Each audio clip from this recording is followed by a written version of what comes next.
who live in the north, they have darker colored skin. It's more like in the bush up there. They have like a harsher tone in their voice. They're bigger people. And so they saw that and they're like, okay, well, we're going to make the people in the South, you know, our government officials. We're going to give them better paying jobs, invest more in the schools in the South, and we're going to make the people in the North the Army.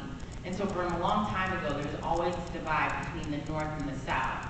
They've always kind of battled because, you know, the people in the North, they think they deserve, I mean, they do deserve, you know, schools and jobs, but they were kind of labeled as one people group.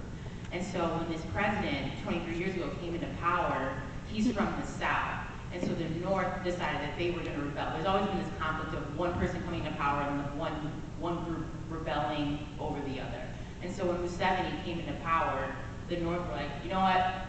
You know, we're rebelling. We're going to have this rebel army. And so this woman, Alice Lapointe, put together this army. And it was kind of like a spiritual movement. So they weren't really aggressive. They weren't very violent. And so they would go around, and eventually she died. And this guy, Joseph Kony, you saw his face in that newspaper article in the film.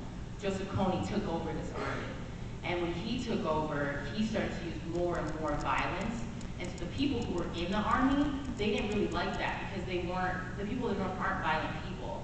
And so he slowly started losing support of the people in the army and the people in the community, and people started dropping out.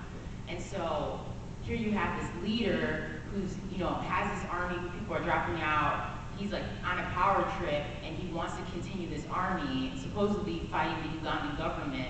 And so he starts taking children out of their homes to build his army because none of the adults wanted to be in it. And so kids as young as 5 years old were being abducted from their homes and trained as child soldiers, going around killing their own families and people in their own tribe. And so that's where this war has been going. It's a civil war. Right now, Uganda has seen relative peace for the last 2 years. Joseph Kony is no longer in Uganda. He's in a bordering country, the Congo, and abducting children in the Congo and Sudan. Yes.